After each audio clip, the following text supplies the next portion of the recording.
Anna had always cherished her evenings alone. With her parents out of town for a weekend getaway, she had the house all to herself. The first night passed uneventfully. Anna spent her evening binge-watching her favorite shows, enjoying the rare solitude. She loved the peace and quiet, the way the silence enveloped the house. It was a refreshing change from the usual hustle and bustle. As the night grew darker, she settled into her cozy living room, the soft hum of the TV her only company. Her parents had warned her to be cautious, reminding her to lock all the doors and windows before heading to bed. Anna, confident in her safety, followed their advice diligently. She made sure everything was secure and double-checked each lock before finally heading to bed. The second night began much like the first. Anna had a late dinner, watched some movies, and eventually retreated to her room. As she drifted off to sleep, she felt a sense of security, knowing that her parents would be back the next day. The house was calm, and the only sounds were the occasional creak of the floorboards and the distant hum of the refrigerator. But around midnight, Anna woke to an unsettling noise. It was faint at first, like a soft tapping coming from somewhere in the house. She dismissed it as the house settling, or maybe a stray branch scratching against the window. Still, the sound was persistent, growing louder and more rhythmic. Unable to ignore it any longer, Anna decided to investigate. She crept out of bed, her heart pounding in her chest. The tapping sound seemed to be coming from the front door. Anna's mind raced with possibilities. Perhaps it was a stray animal or someone knocking on the door. She walked cautiously down the hallway, the darkness feeling heavier with each step. The sound grew louder, and Anna's anxiety increased. Reaching the front door, she looked through the peephole but saw nothing unusual. The porch was empty, and the night outside was eerily quiet. She breathed a sigh of relief and turned to head back to her room. As she was about to leave, she noticed something odd. A small black smear on the door handle. Anna's curiosity got the better of her, and she wiped it away with her sleeve. It came off easily, but the sight of it unsettled her.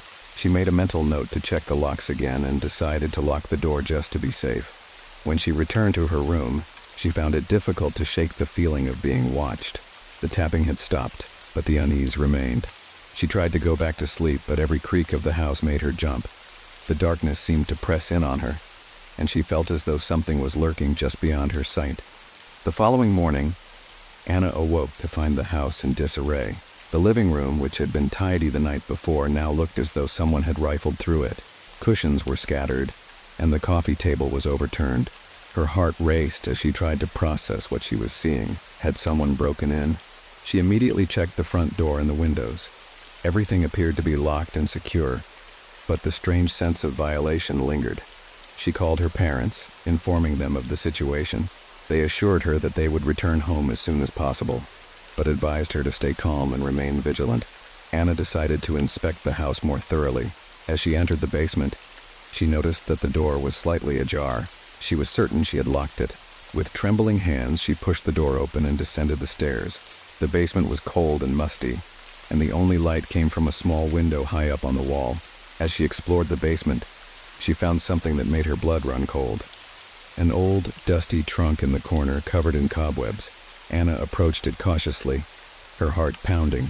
The trunk was locked, but it had a peculiar symbol etched into its surface, an old-fashioned keyhole with an intricate design. She had never seen it before. Anna tried to ignore the growing sense of dread as she examined the trunk. She noticed that the black smear she had seen on the front door seemed to match the smudge on the trunk. It was a chilling realization. She decided to leave the basement and lock it up, feeling uneasy about the discovery. As the day wore on, Anna's fear grew.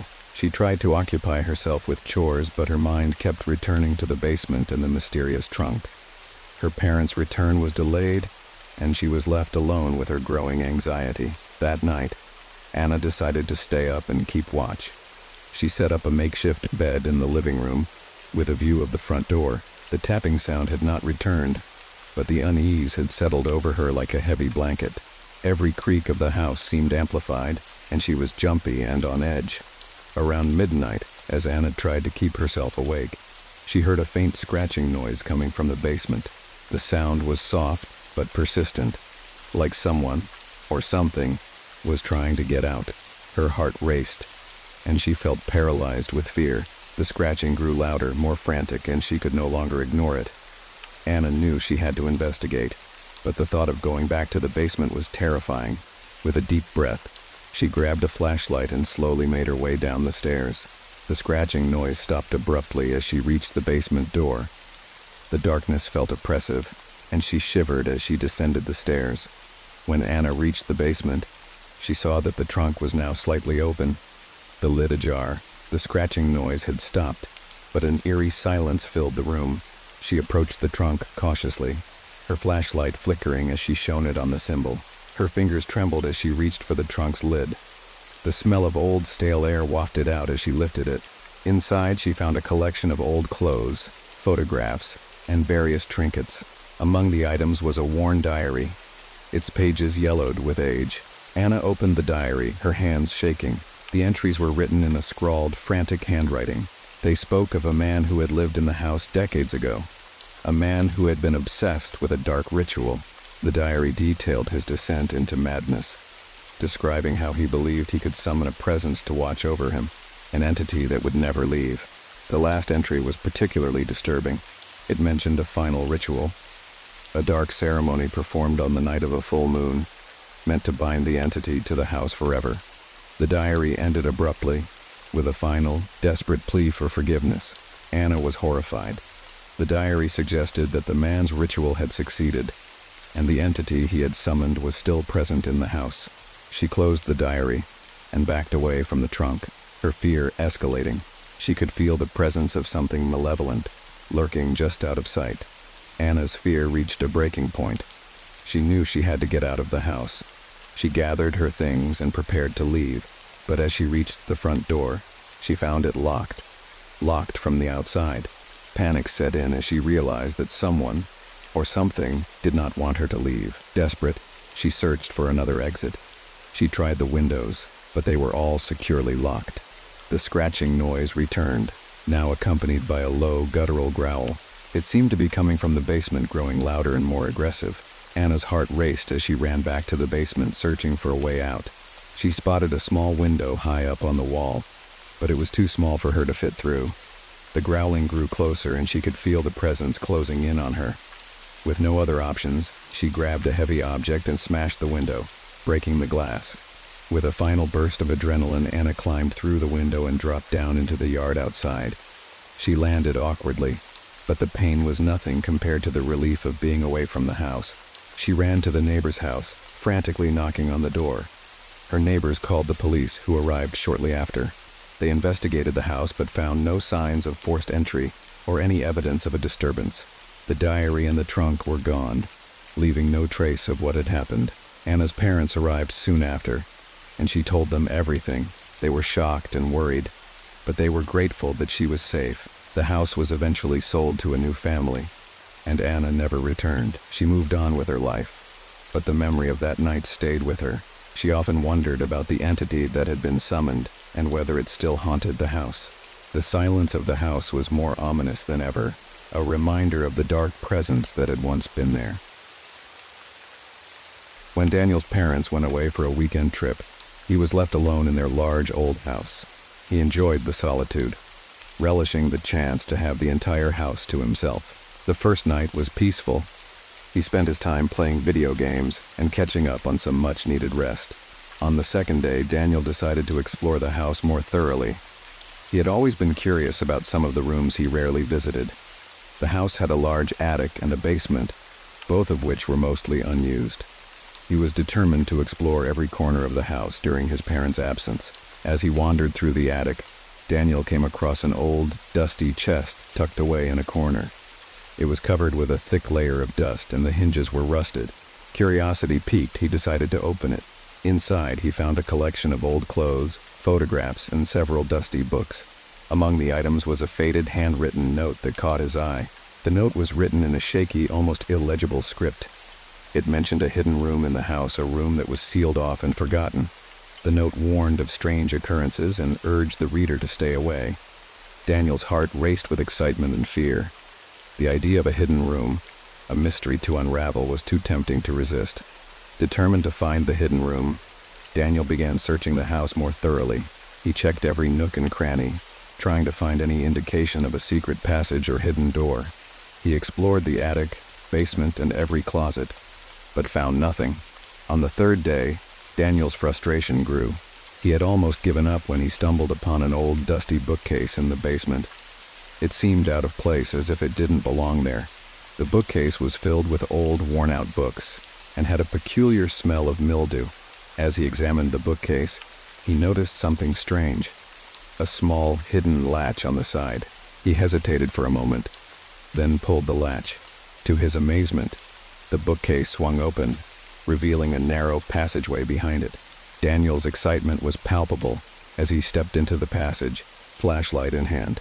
The passage was dark and narrow, with walls lined with old, cobweb-covered wood. Daniel carefully made his way through, the air growing colder with each step. The passage seemed to go on forever, twisting and turning until it finally opened up into a small hidden room. The hidden room was small and musty, with an old wooden floor and faded wallpaper peeling from the walls. It was filled with dusty furniture, cobwebs, and old trunks. In the center of the room stood a large, ornate mirror with a gold frame, covered in a thick layer of dust. Daniel approached the mirror, feeling a sense of unease. As he wiped away the dust, he noticed that the mirror's surface seemed strange. The reflection was distorted, and the room behind him appeared darker and more sinister. He tried to ignore the feeling of dread creeping over him, and continued to explore the room. In one corner of the room, he found a large old trunk. It was locked with a rusty padlock, but the key was hanging on a nail nearby. Daniel unlocked the trunk and found it filled with old, yellowed papers and photographs. Among the items was a journal, its cover worn and frayed. Daniel opened the journal and began reading. The entries were written in a frantic, almost desperate handwriting. They spoke of a person who had lived in the house many years ago, someone who had become obsessed with dark rituals and forbidden knowledge. The journal described strange occurrences and unexplained phenomena that had plagued the writer. The last entry was particularly disturbing. It described a ritual performed in the hidden room, a ritual that was meant to summon and bind a malevolent spirit. The writer had become increasingly paranoid and fearful, believing that the ritual had not gone as planned. As Daniel read the journal, he began to feel a growing sense of unease. The air in the hidden room seemed to grow colder, and he felt a presence watching him. He tried to ignore it, focusing on the journal, but the feeling of being watched grew stronger. Suddenly, he heard a faint whisper, as if someone was speaking directly into his ear. The whisper was unintelligible, but it was accompanied by a soft, unsettling laughter. Daniel's heart raced as he looked around the room, but he saw nothing out of the ordinary. The whispering continued, growing louder and more insistent. Daniel could feel his fear escalating as the room seemed to close in on him. The laughter grew more menacing, and the temperature in the room dropped significantly. He could see his breath misting in the cold air. Desperate to escape, Daniel grabbed the journal and fled from the hidden room. He ran through the passageway, his fear driving him to move as quickly as possible. The whispers and laughter followed him, echoing through the narrow passage. Back in the main part of the house, Daniel tried to calm his racing heart. He locked the hidden room and the passageway, hoping to keep whatever presence was in the room at bay. However, the house was no longer the quiet, peaceful place it had been. That night, Daniel was plagued by strange occurrences. Objects moved on their own, doors creaked open and shut, and he heard footsteps echoing through the empty house. The feeling of being watched never left him, and he found it difficult to sleep. Around midnight, he was woken by a loud bang coming from the basement. The noise was followed by a series of unsettling whispers and scratching sounds. Daniel's fear grew, and he was convinced that the malevolent spirit from the hidden room had somehow been unleashed. He decided to call his parents, but the phone lines were dead. He was completely isolated, with no way to contact anyone. The whispers and scratching continued, growing louder and more frantic. Daniel felt trapped, unable to escape the terror that had taken over the house. By the time his parents returned, Daniel was on edge, exhausted and terrified. He told them everything that had happened, but they were skeptical. They decided to investigate the hidden room and the passageway, but when they opened them, everything was gone. The trunk, the journal, and the mirror were all missing. Daniel's parents were concerned, but tried to reassure him. They suggested that he had been imagining things, or that the house's old age had caused some of the strange occurrences. They stayed with him for the remainder of the weekend, but the unsettling feeling remained. After the incident, Daniel moved out of the house and never returned. He was haunted by the experience, and the memory of the hidden room and the malevolent presence stayed with him. He often wondered if the spirit from the hidden room had found a new place to reside, or if it was still trapped within the house. The house was eventually sold to a new family, but the strange occurrences continued. The new occupants reported similar experiences: unexplained noises, objects moving on their own, and a constant feeling of being watched. The house gained a reputation as one of the most haunted in the area, and it remained a subject of local legends and ghost stories. Emily and her friends had rented a remote cabin in the woods for a weekend getaway. The cabin was secluded, situated deep in the forest, far away from any neighbors. It was the perfect place for a relaxing retreat, surrounded by nature and free from distractions. The first night at the cabin was peaceful. They enjoyed a bonfire, roasted marshmallows, and shared stories under the stars. As the night grew darker, they retired to their rooms, eager for a good night's sleep. The cabin was cozy, with wooden walls and a warm fireplace. The tranquility of the forest was calming, and they felt completely at ease. On the second night, Emily was the last to go to bed. She stayed up reading a book in the living room, enjoying the crackling of the fire. The darkness outside the cabin was impenetrable, with only the faint glow of the moon filtering through the trees. As she was about to head to her room, she noticed something strange: a pair of glowing eyes peering through the window. The eyes were bright and unblinking, and they seemed to be watching her. Emily's heart raced, and she felt a chill run down her spine. She quickly dismissed it as a trick of the light or an animal, but the eyes stayed with her, haunting her thoughts. The next morning, Emily mentioned the glowing eyes to her friends, but they laughed it off as her imagination. They spent the day exploring the surrounding forest, enjoying the beauty of nature and the isolation of their retreat. The cabin seemed more inviting during the daylight, and the eerie feeling from the night before faded. That night, however, the strange occurrences began. They were sitting around the fireplace when they heard a series of strange noises coming from outside, scratching sounds, like something was trying to claw its way into the cabin. The noises were intermittent, but they were loud enough to make everyone uneasy. Emily and her friends tried to ignore the sounds, attributing them to wildlife or the wind. They locked all the doors and windows, ensuring that the cabin was secure before heading to bed. The noises continued throughout the night, growing louder and more insistent. Emily couldn't sleep, her mind racing with thoughts of the glowing eyes from the night before. She decided to check the windows to see if anything was out there. She approached the living room window and looked outside, but all she could see was the inky darkness of the forest. The next morning, Emily noticed something unsettling: footprints leading up to the cabin. They were large, bare footprints that appeared to have been made by someone or something walking through the mud. The prints were fresh, and they led up to the windows, where they seemed to stop abruptly. Emily showed the footprints to her friends, but they were skeptical. They suggested that it could have been an animal or something mundane. However, the sight of the footprints added to Emily's growing sense of unease. The group decided to take a hike through the forest, hoping to distract themselves and shake off the eerie feeling.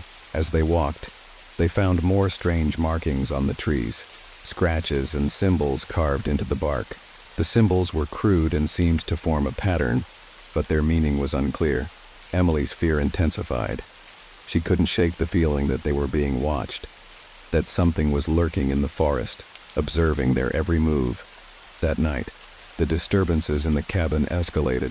The scratching sounds grew louder, and they began to hear other unsettling noises: whispers, faint cries, and the sound of something dragging across the floor. Emily's friends were visibly frightened, but they tried to stay calm. Emily decided to investigate the source of the noises. She searched the cabin thoroughly, checking every room and every corner. When she reached the basement, she hesitated for a moment before opening the door. The basement was dark and musty, filled with old furniture and cobwebs. As she descended the stairs, she heard a loud thud from behind her. She turned around, but there was nothing there. The basement seemed to be empty, but Emily couldn't shake the feeling that she wasn't alone. While searching the basement, Emily found a small, hidden compartment behind a loose brick. Inside, she discovered a stack of old journals and photographs. The journals were filled with disturbing entries, detailing strange rituals and unexplained phenomena. The photographs showed eerie images of people with glowing eyes, similar to what she had seen through the cabin window. Emily realized that the cabin had a dark history, and the rituals described in the journals were connected to the strange occurrences they had been experiencing.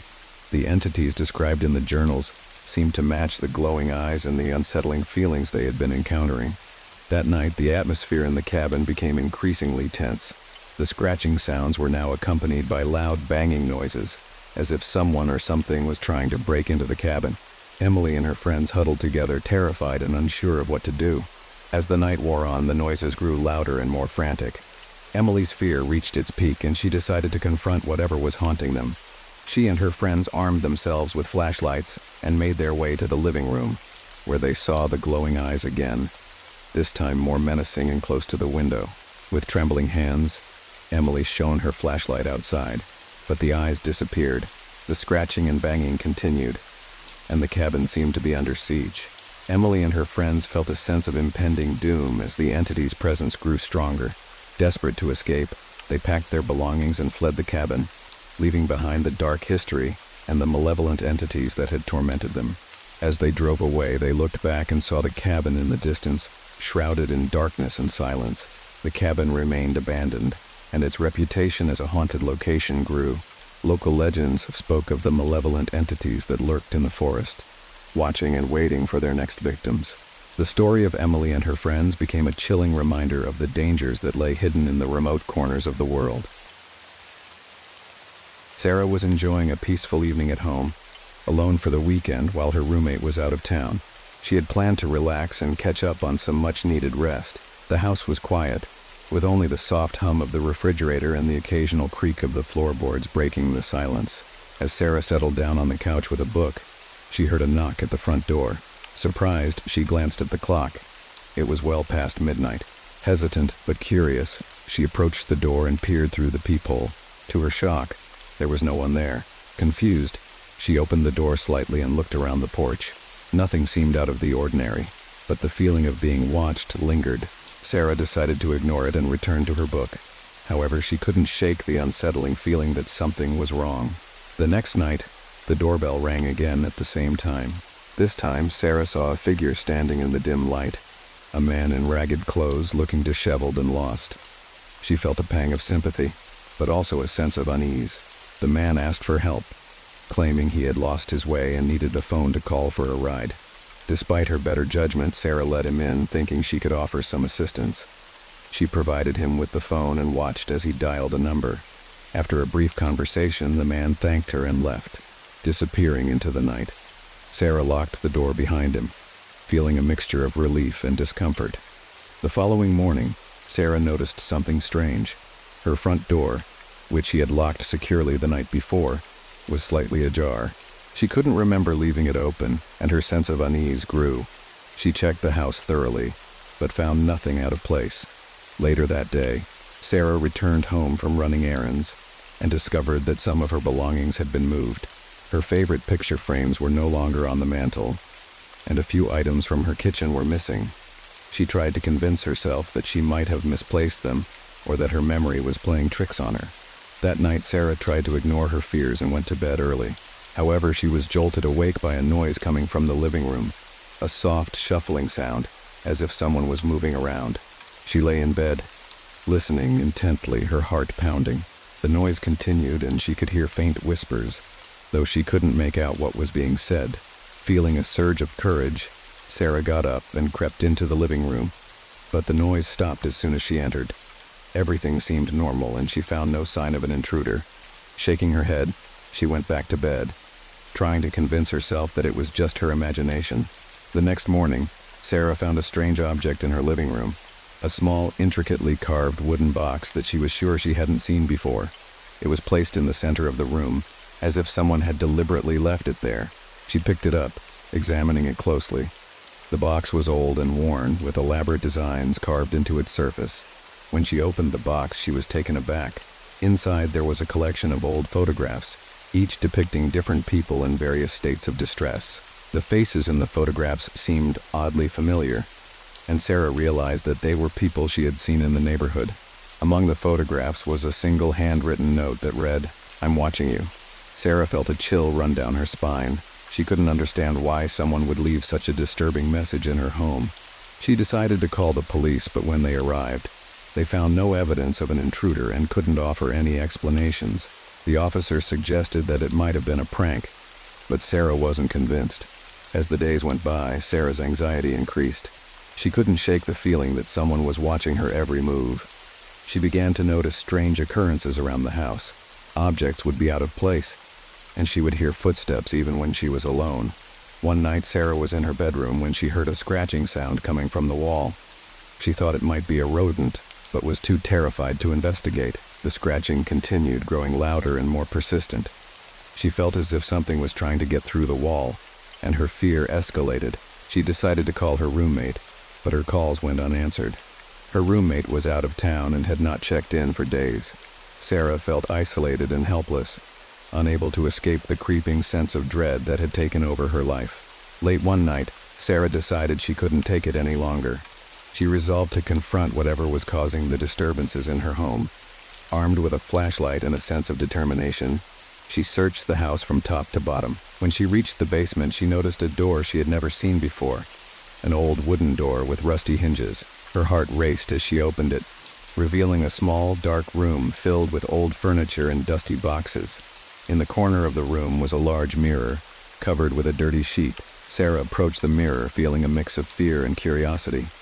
She pulled off the sheet, revealing the reflection of the room. To her horror, she saw the figure of the man who had visited her weeks earlier, standing behind her in the mirror.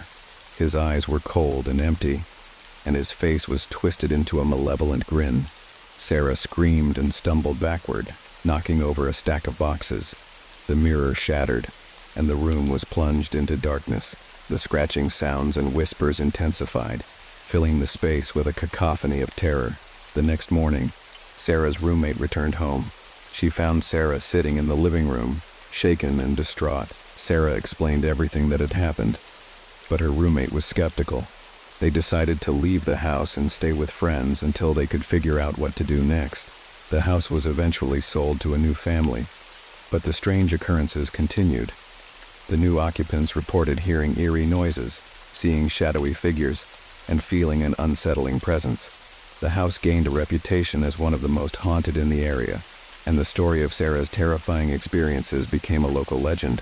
Sarah never returned to the house. She moved to a new city, hoping to escape the memories of her haunting experience. The wooden box and the photographs were left behind, a chilling reminder of the disturbing house guest who had intruded into her life. Jake and his friends were always looking for a thrill, so when they heard about the old abandoned hospital on the outskirts of town, they knew they had to check it out. The hospital had been closed for decades, and it was rumored to be haunted by the spirits of patients who had died under mysterious circumstances. One Saturday night, the group of friends, Jake, Lisa, Mark, and Emily, decided to explore the hospital. They arrived at the crumbling building, its once grand facade now covered in graffiti and overgrown with vines. The air was heavy with the smell of decay, and the atmosphere was eerily silent. Equipped with flashlights and cameras, the group entered through a broken window on the ground floor. The interior was just as unsettling as they had imagined. Dust-covered furniture, peeling wallpaper, and empty hallways that seemed to stretch on forever. The friends split up to explore different parts of the hospital. Jake and Lisa headed toward the old surgical wing, while Mark and Emily explored the basement. As they wandered through the abandoned corridors, they found remnants of the hospital's past. Rusty gurneys, old medical equipment, and faded photographs of the staff. As Jake and Lisa made their way through the surgical wing, they stumbled upon an old operating room. The room was dark and foreboding, with a large, tarnished surgical table in the center. The walls were lined with old medical charts and surgical instruments, their purpose long forgotten. Jake was fascinated by the eerie atmosphere and took several photos of the room. Lisa, however, felt increasingly uneasy. She noticed a strange metallic smell in the air and felt as though they were being watched. The feeling of dread grew stronger as they continued their exploration. In one corner of the room, Jake found a hidden door behind a rotting curtain. He opened it, revealing a small storage closet filled with old medical records and personal belongings of the hospital staff. Among the items, he discovered a leather-bound journal, its pages yellowed with age. The journal belonged to Dr. Thompson, a physician who had worked at the hospital during its final years. The entries detailed strange occurrences and unexplained phenomena, including patients who had experienced terrifying hallucinations and strange, unexplained deaths. The final entries were frantic and disjointed, describing a growing sense of malevolence and fear. As Jake and Lisa read the journal, the atmosphere in the hospital grew increasingly oppressive. The temperature dropped, and they began to hear faint whispers and eerie moans echoing through the halls. The whispers seemed to come from all directions, growing louder and more insistent. Jake tried to document the strange occurrences with his camera, but the images were distorted and some of the photos showed shadowy figures lurking in the background. Lisa's anxiety reached its peak, and she urged Jake to leave the hospital immediately. Meanwhile, Mark and Emily were experiencing their own set of horrors in the basement. The basement was filled with old storage rooms and utility closets, and it had a damp, musty smell. As they explored, they noticed strange markings on the walls, symbols and messages scrawled in what appeared to be dried blood. They also found a room filled with old patient records and personal belongings. Among the items was a large, dusty box labeled confidential. Inside, they discovered a collection of unsettling photographs and medical reports, detailing experiments and procedures that seemed to go far beyond standard medical practices. As they continued to investigate, they began to hear the sounds of footsteps and voices coming from the darkness. The noises grew louder and more frantic, and they felt an overwhelming sense of being watched.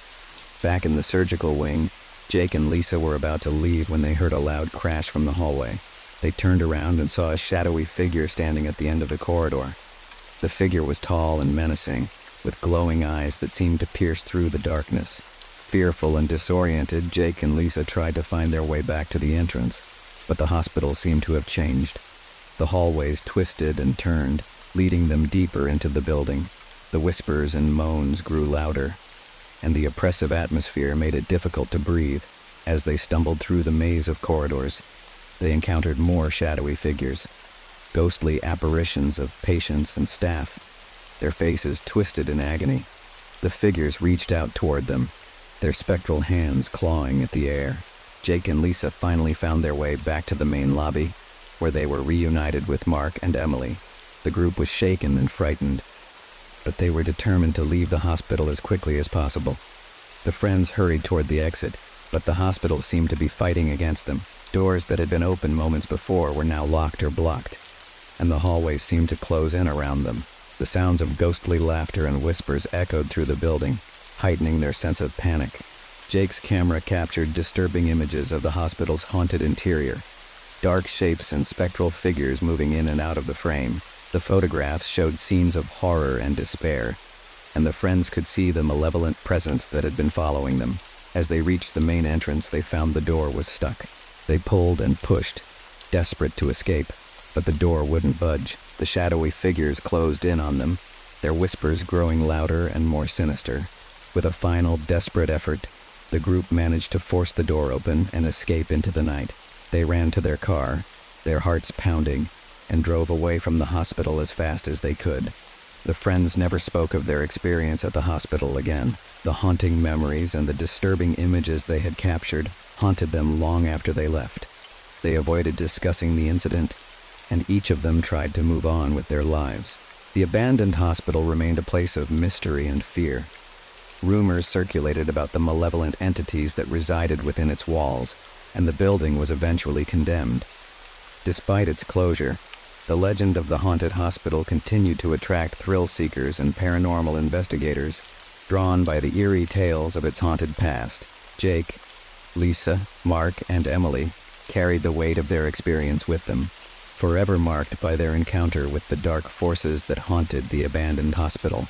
The story of their terrifying night became a chilling reminder of the dangers that lurk in forgotten places, waiting for unsuspecting visitors to stumble upon them.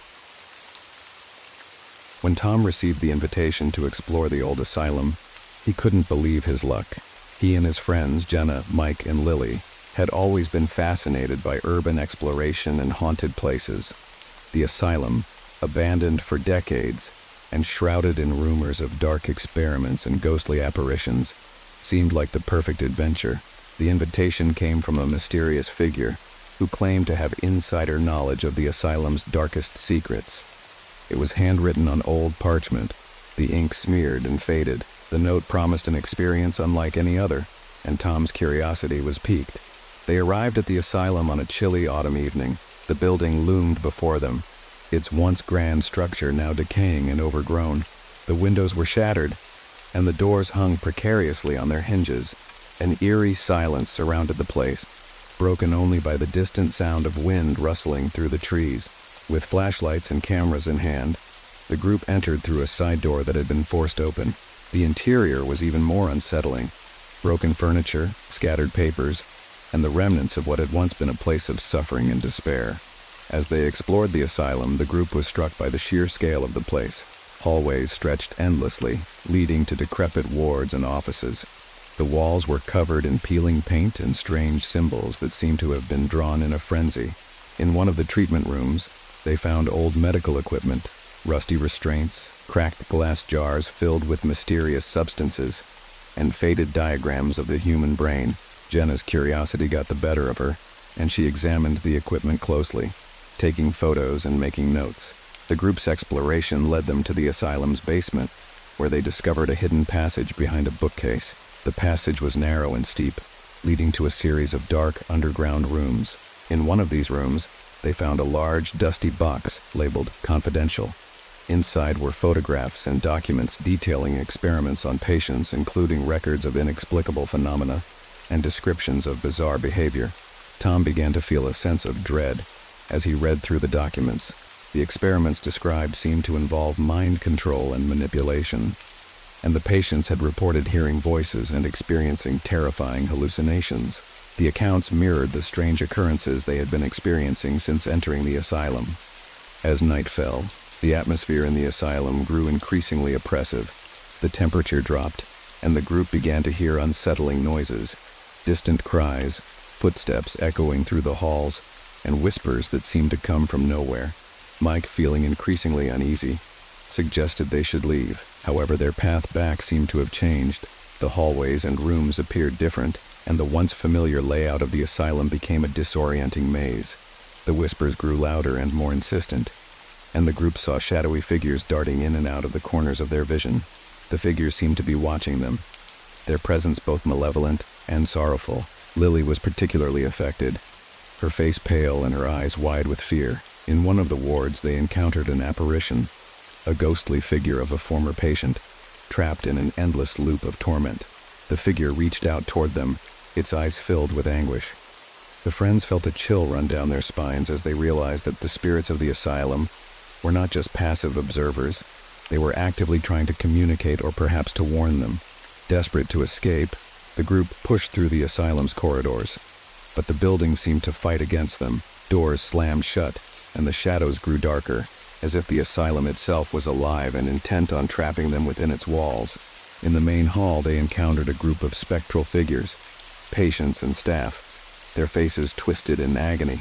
The figures seemed to be reliving their final moments, their ghostly forms moving with a disturbing sense of purpose. The group's fear reached a peak as they realized that the asylum was a place where the boundaries between life and death were thin and fragile. Tom's flashlight flickered and then went out, plunging them into darkness. The shadows seemed to close in around them, and the whispers became a cacophony of maddening voices. The group stumbled through the darkness, trying to find their way back to the entrance. In their panic, they accidentally knocked over a stack of old medical equipment, causing a loud crash. The noise seemed to agitate the spirits, and the whispers turned into angry shouts. The temperature dropped even further, and a feeling of overwhelming dread settled over them. The group managed to find their way back to the entrance, but the asylum was not willing to let them go easily. The main door was stuck, and they struggled to open it. The whispers and cries grew louder, and the shadows seemed to reach out toward them. With a final desperate effort, Tom and Mike forced the door open, and the group fled into the night. They ran to their car, their hearts racing, and drove away from the asylum as fast as they could. The asylum loomed in the distance, its dark silhouette a haunting reminder of their terrifying experience. The friends were relieved to be outside, but the memories of the spirits and the unsettling events they had witnessed would haunt them for a long time. The experience at the asylum left the group deeply shaken. They tried to resume their normal lives, but they were haunted by the memories of the ghostly figures and the whispers that had filled the building. Each of them experienced vivid nightmares and felt a constant sense of unease. Tom and his friends decided to share their story with others, hoping to warn future explorers of the dangers that lurked within the asylum. They also sought help from paranormal experts and historians, hoping to uncover more about the asylum's dark past and the experiments that had taken place there. The asylum remained a place of fear and mystery, its reputation growing as stories of its haunted past spread. The echoes of the forgotten asylum continued to resonate with those who dared to enter, a chilling reminder of the dark secrets that lay hidden within its decaying walls. When Mark and his friends, Sophie, James, and Claire, decided to spend a weekend in a remote cabin, they were looking forward to a relaxing getaway.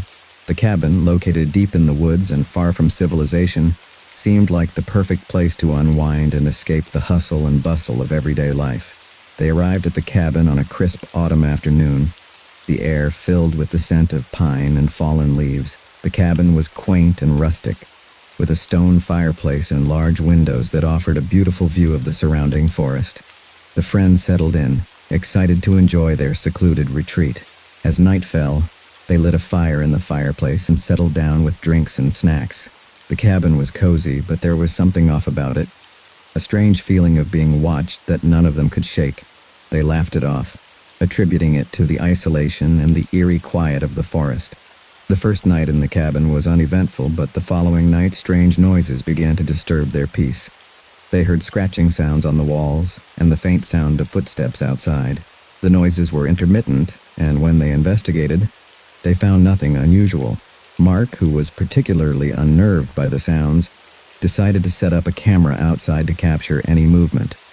The friends were skeptical, but agreed to humor him. They spent the evening watching movies and playing games, trying to ignore the unsettling feeling that had settled over them.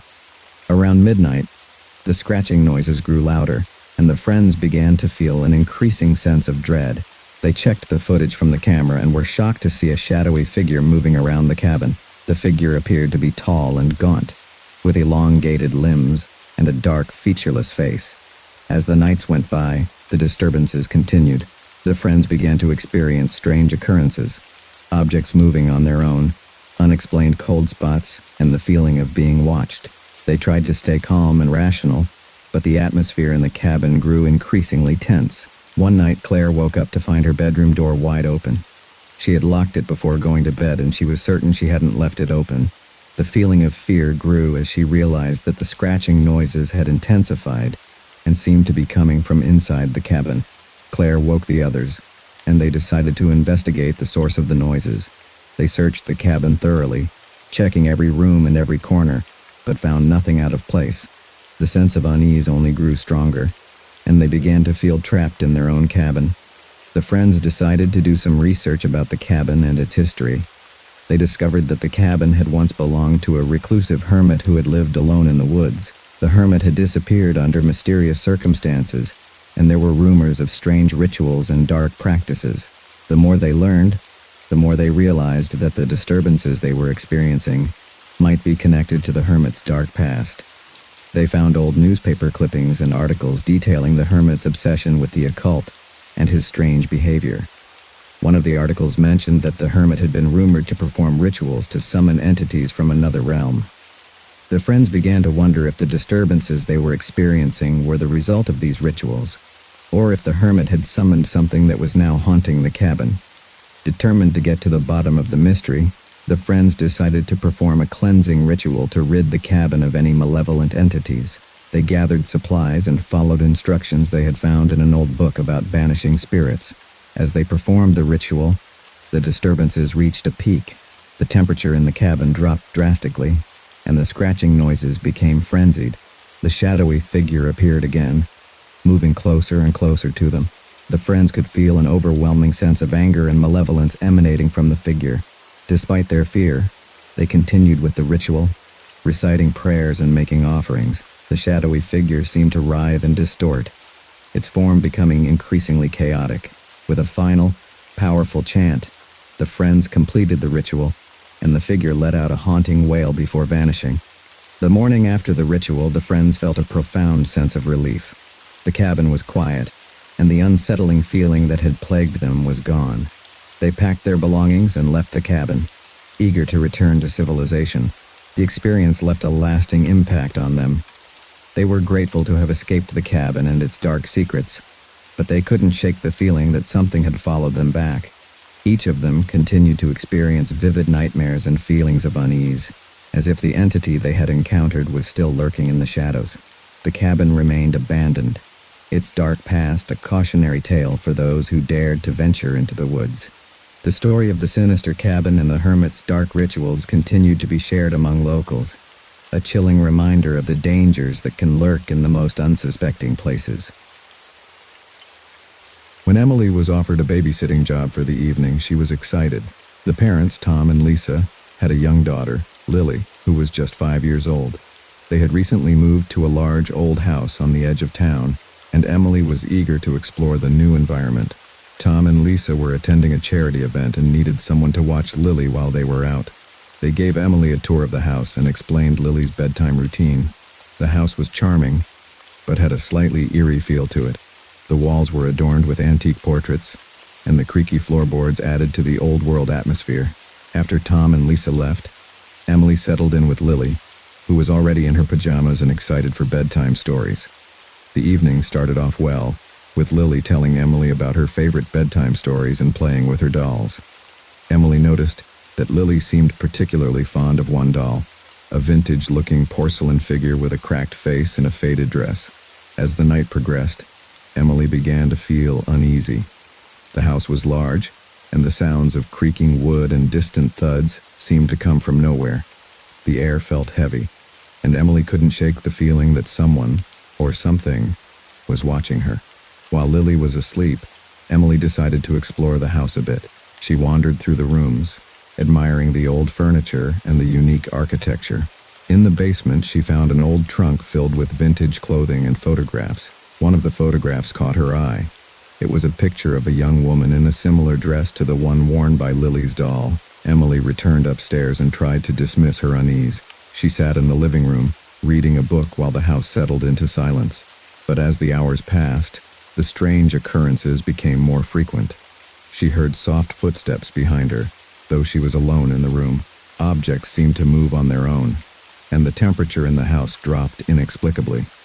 Around midnight, Emily heard a soft, melancholic melody coming from the nursery.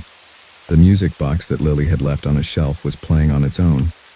Emily went to check on Lily, who was still asleep, and found the music box spinning slowly.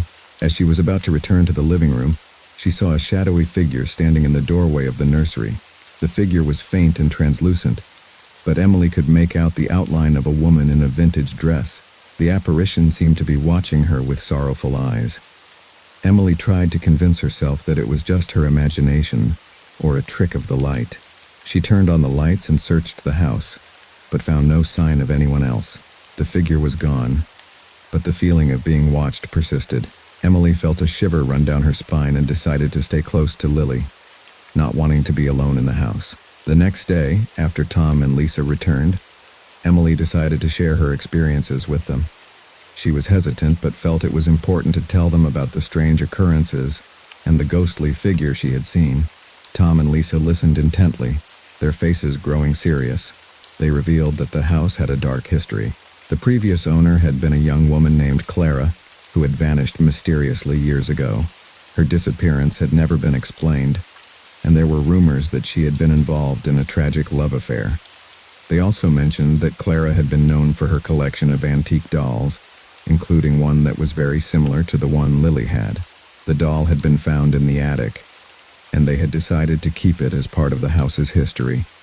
Emily realized that the ghostly figure she had seen was likely Clara, and the strange occurrences might be linked to the unresolved tragedy of the past. Tom and Lisa had been unaware of the full extent of the house's history, and they thanked Emily for bringing it to their attention. Determined to put the past to rest, Emily, Tom, and Lisa decided to perform a simple cleansing ritual in the house. They gathered in the living room and followed the instructions they had found in a book about spiritual cleansing. As they performed the ritual, the atmosphere in the house shifted. The temperature dropped and a cold breeze swept through the rooms. The ghostly figure of Clara appeared once more, this time looking less sorrowful and more peaceful.